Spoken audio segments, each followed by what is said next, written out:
আসসালামু আলাইকুম। রাফি 365 ইউটিউব চ্যানেলে আপনাদের সবাইকে স্বাগতম। আশা করি আল্লাহর রহমতে আপনারা সকলেই ভালো আছেন। আজকে আমরা দেখব এই ধরনের টি শার্ট গুলো আমরা কিভাবে ডিজাইন করতে পারি। আমি একদম সহজে আপনাদেরকে দেখিয়ে দিব যে আপনারা কিভাবে এই ধরনের টি শার্ট গুলোকে ডিজাইন করতে পারেন। তো প্রথমত আমাদেরকে টেক্সট গুলো লিখে নিতে হবে। এখানে দুটো টেক্সট আমি লিখে নিয়েছি, একটা আছে নেক্সা বোল্ডে ফন্ট নেম, আর এটা আছে হচ্ছে প্রিন্স থিন ফন্টে। তো আমরা এই ফন্ট গুলো যাদের কাছে নেই আমরা ডাউনলোড করতে পারি, গুগল থেকে সহজে ডাউনলোড করে নিতে পারেন।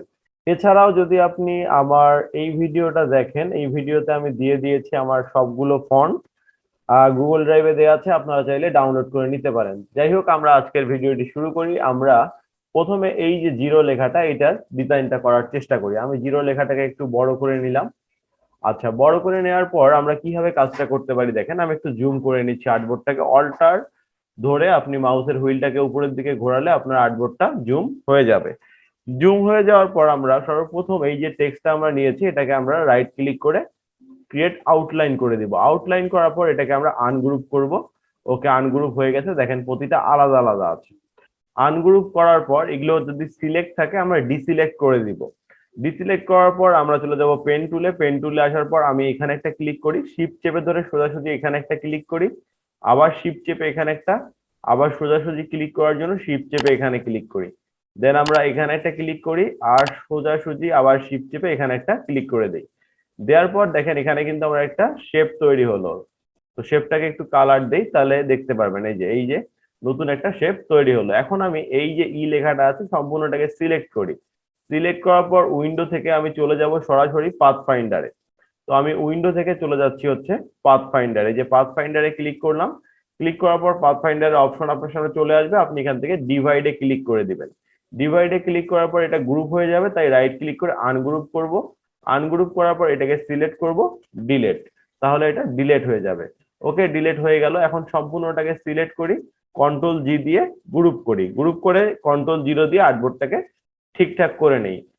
তো এখন আমরা সম্পূর্ণটাকে সিলেক্ট করব, সিলেক্ট করে চলে যাব হচ্ছে ইফেক্টে। ইফেক্ট থেকে যাব ডিস্টর্ট অ্যান্ড ট্রান্সফর্ম, এখান থেকে যাব রোগিন নামে যে অপশনটা আছে সেখানে, যে আমরা প্রিভিউটা অন করে দিব। প্রিভিউটা অন করলে আপনার টেক্সটার কি পরিবর্তন হচ্ছে আপনি দেখতে পাচ্ছেন।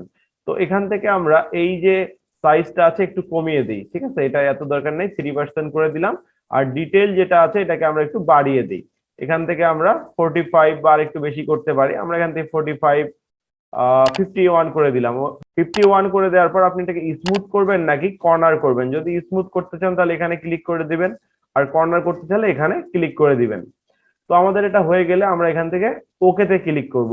তো এটা হয়ে যাওয়ার পর আমরা যেহেতু এখানে ইফেক্ট ইউজ করেছি তাই আমরা এটা সিলেক্ট থাকা অবস্থায় অবজেক্ট থেকে এক্সপান্ড অ্যাপিয়ারেন্স করে দিব, আবার অবজেক্ট থেকে এক্সপান্ড করে দিব, তাহলে আমাদের কাজ শেষ হয়ে যাবে। দেন আমরা এটা গ্রুপ আছে এটাকে সিলেক্ট করে আনগ্রুপ করব, এইটাকে ক্লিক করব, করে আমরা এখানে কালারটা চেঞ্জ করে দিব।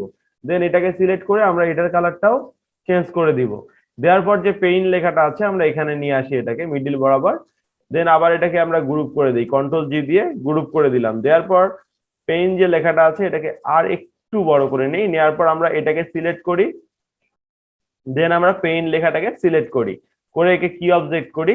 দেন আমরা এটার মিডিলে এটাকে নিয়ে নেই অ্যালাইন করে। ওকে, মিডিলে নেওয়ার পর আমি এখান থেকে একটি গাইড নিয়ে এসে এখানে দিয়ে দেই। দেন আমরা এখান থেকে একটা গাইড নিয়ে এসে একদম মিডিল করে এখানে দিয়ে দিই। দিয়ে দেওয়ার পর আমরা এই টাইপের শেপ তৈরি করব। এই টাইপের শেপ তৈরি করার জন্য আমি একটা লাইন সেগমেন্ট টুল দিয়ে একটা লাইন নিলাম। ওকে, একটু বড় করে নিলাম। নেওয়ার পর আমি এটা স্ট্রোক কালার দিই, স্ট্রোক কালার দিচ্ছি।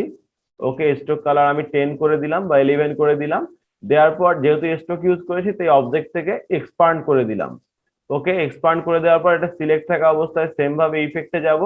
ইফেক্ট থেকে আমি ডিস্টর্ট অ্যান্ড ট্রান্সফর্ম, দেন আমরা এখান থেকে রোগেনে চলে যাব। রোগেনে যাওয়ার পর প্রিভিউটা অন করে দিব। অন করে দেওয়ার পর আমরা এখান থেকে এটাকে বাড়িয়ে দিব। দেন এটাকে আমরা একটু কমিয়ে দিব, এটা এত বেশি দরকার নেই, সাইজটাকে কমিয়ে দিব। আর এটাকে একটু বাড়িয়ে দিব। দেওয়ার পর আমরা এখান থেকে স্মুথ করব নাকি কর্নার করব এটা ঠিক করে নিয়ে আমরা ওকে করব। ওকে করার পর এটাকে সিলেক্ট করব। সিলেক্ট করে যেহেতু আমরা ইফেক্ট ইউজ করেছি তাই ইফেক্ট ইউজ করার কারণে অবজেক্ট থেকে এক্সপান্ড অ্যাপিয়ারেন্স, অবজেক্ট থেকে এক্সপান্ড। ওকে, করার পর এটাকে আমরা একটু ছোট করে নিই। ছোট করে নিলাম, আর্টবোর্ডটাকে একটু বড় করে নিলাম, জুম করে নিলাম। সবসময় জুম করে কাজ করার চেষ্টা করবেন, তাহলে দেখতে ভালো হবে। তো আমি এটাকে নেয়ার পর এই যে এখানে নিলাম, নেয়ার পর এটাকে আমি অল্টার প্রেস করে একটা কপি নিচে নামিয়ে নিই। নেওয়ার পর কন্ট্রোল ডি দেই 3 বার বা 4 বার দিলাম। ওকে, দেওয়ার পর আমি সম্পূর্ণটাকে সিলেক্ট করি, সিলেক্ট করে কালারটা চেঞ্জ করে দিই। দেওয়ার পর আমি এটার একটা কপি নিয়ে আসবো, এখান থেকে সিলেক্ট করে সবগুলোকে আমি এই বরাবর একটা কপি নিয়ে এটাকেও কন্ট্রোল জি দিয়ে গ্রুপ করে দিই, এটাকেও কন্ট্রোল জি দিয়ে গ্রুপ করে দিই। দেওয়ার পর এই যে পেইন যে লেখাটা আছে এটাকে আমরা ক্রিয়েট আউটলাইন করে দিব। পেইন লেখাটাকে ক্রিয়েট আউটলাইন করার পর এই দুটাকে সিলেক্ট করি, একে কি অবজেক্ট করি, দেন একে আমি মিডিলে নিয়ে নিই। নিয়ে নিলে আমার কাজ শেষ। এখন আমি কন্ট্রোল জিরো দিয়ে আর্টবোর্ডটা সেটিং করে নিই। তো দেখেন কত দ্রুত আমি কিন্তু কাজটা করে ফেলতে পারলাম।